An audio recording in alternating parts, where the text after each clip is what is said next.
1/2 kilo biryani பண்ணுறக்கு veg இல்லைனா non veg ஏதோ ஒரு பிரியாணி பண்ணுறக்கு உங்களுக்கு என்னென்ன தாளிக்கணும் அப்படின்னு சொல்கிறதுக்காக ஒரு சின்ன வீடியோ எடுத்திருக்கேன். அதில் பார்த்திங்கன்னா இதெல்லாம் வந்து தாளிக்கிறதுக்கு இது வந்து கடல் பாசி, இது நட்சத்திர சோம்பு, இது வந்து மராட்டி மொக்கு, இது பிரிட்ஜி இலை, இது வந்து ஜாதிபத்திரி. இது எல்லாமே நம்ம போட்டு 1/2 கிலோக்கு இவ்வளோ தேவையாக இருக்கும். இதை வந்து நம்ம நெய்லேயோ எண்ணெயிலையோ ஃபஸ்ட்டு தாளிப்பு போடணும். அதுக்கப்புறம் இதை வந்து நம்ம அரைச்சிக்கணும். சோம்பு, ஏலக்காய் ஒரு 4, கொஞ்சம் பட்டை, கிராம்பு இவ்வளோ இருந்தால் போதும். இதை வந்து நம்ம அரைச்சிக்கணும் மிக்சியில். அதுக்கப்புறம் இதெல்லாம் தாளித்த பிறகு அரைக்கிறதுக்கு வந்து கொஞ்சம் சின்ன வெங்காயம், முந்திரி ஒரு 10 எடுத்துக்கோங்க. என்கிட்ட முந்திரி ஸ்டாக் இல்லை, அதனால் இவ்வளோ எடுத்துருக்கேன். கொஞ்சம் வேணும் தேங்காய். இது ஃபுல்லாக நீங்கள் அரைச்சிக்கணும். இது வந்து தாளிக்கணும், இந்த கண்டென்ட் தாளிக்கணும். இது வந்து பவுடர் பண்ணிக்கணும். இது அதுக்கப்புறம் போட இதை வந்து அரைச்சிக்கணும். இது வந்து தாளிப்புக்கு ஒரு 3 வெங்காயம், 2 தக்காளி, அதுக்கப்புறம் இஞ்சி பூண்டு இந்தளவுக்கு போதும். 1/2 kgக்கு தேவையான பொருள் வந்து இதுதான். இப்போ நம்ம வெங்காயத்தை கொஞ்சம் பெருசாக தான் நறுக்கிட்டோம். தக்காளியும் அதே மாதிரி கட் பண்ணியாச்சு. அரைக்க வேண்டிய அந்த கிராம்பு, பட்டை, சோம்பு எல்லாம் அரைச்சாச்சு. தேங்காய், சின்ன வெங்காயம் இதுவும் அரைச்சாச்சு. இஞ்சி பூண்டு அரைச்சாச்சு. அரிசி 1/2 மணி நேரம் ஊற வச்சு நல்லா வடிகட்டி வச்சாச்சு. தண்ணியை வடிகட்டிட்டு ஒரு 5 நிமிஷம் நீங்கள் அப்படியே சிம்மில் ஸ்டவ்வில் வச்சுட்டு லைட்டாக நெய் வந்து நீங்கள் ஊற்றிக்கலாம்.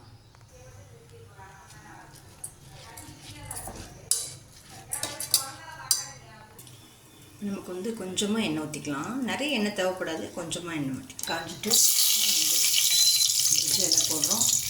அதுக்கப்புறம் ஜாதிபத்திரி போடுறோம். அப்புறம் கடல் பாசி போடுறோம். கொஞ்சம் சிம்மில் வச்சு கொடுங்க ஸ்டவ்வை. போட்டுட்டு நட்சத்திர சோம்பு, இந்த மராட்டி மொக்கு எல்லாத்தையும் போட்டுடும். அப்புறம் அரிசி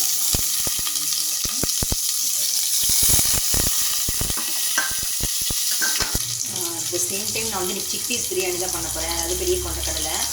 அது வந்து நான் ஏற்கனவே கொஞ்சம் பாயிலிங் வாட்டர் அரிசி கலவாக எடுத்துகிட்டு, அதாவது 2 டம்ளர் அரிசிக்கு 4 டம்ளர் தண்ணி நல்லா கொதிக்க வச்சுருக்கேன்.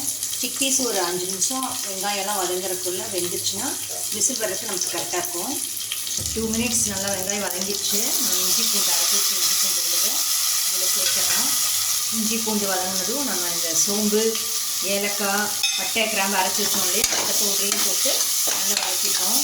வதங்கிடுச்சு. அதுக்கப்புறம் வந்து அரைஞ்சிட்டு தக்காளியை போட்டுறோம். தேவையான அளவு கல் உப்பு போட்டுட்டு கொஞ்சம் கரம் மசாலா, நான் வந்து சக்தி யூஸ் பண்ணி நீங்கள் நானே யூஸ் பண்ணிக்கோங்க. கரம் மசாலா கொஞ்சம் போட்டுக்கோங்க லைட்டாக. ஆக்சுவலாக பச்சை மிளகா வந்து இப்போ எங்கள் இதில் நீங்கள் பச்சை மிளகா வந்து 2 போட்டுக்கலாம். ஏன்னா காரத்துக்கு கண்டிப்பாக வேணும், பச்சை மிளகா போட்டுக்கோங்க.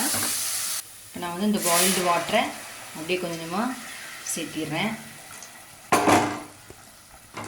நல்லா அப்படியே கிளறி விடணும். பாயில்டு வாட்டர் சேர்த்துங்க, கோல்டு வாட்டர் சேர்த்த வேண்டாம். இப்போ நீங்கள் வந்து சிக்பீஸ் போட்டுடலாம். ஆல்ரெடி அரைச்சி வச்சுருக்கேன் அந்த தேங்காய், முந்திரி, சின்ன வெங்காயம் அரைச்சி வச்சோம் இல்லையா, அந்த கன்சிஸ்டன்சி எல்லாத்தையும் சேர்த்துருங்க. நல்லா கொதி வந்துடுச்சு பாருங்கள். எப்படி நல்லா எப்படி இருக்குது, பார்க்கவே பிரியாணி மாதிரி இருக்குது. நெய்யில் போட்டு அந்த அரிசியை வந்து அப்படியே உள்ளே சேர்த்துட்றோம். இப்போ வந்து நமக்கு தண்ணி வந்து இந்த கன்சிஸ்டன்சி, அதாவது பார்த்திங்கன்னா அரிசியும் இதுவும் நல்லா தெரியுதா.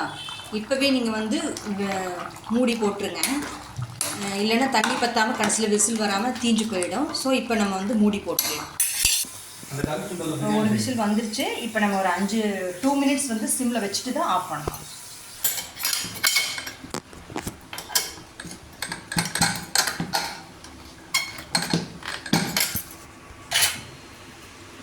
இப்போ பிரியாணி வந்து சூப்பர் செமையாக வந்திருக்கு. ஓகே, நல்லா நீங்களும் செஞ்சு பாருங்கள்.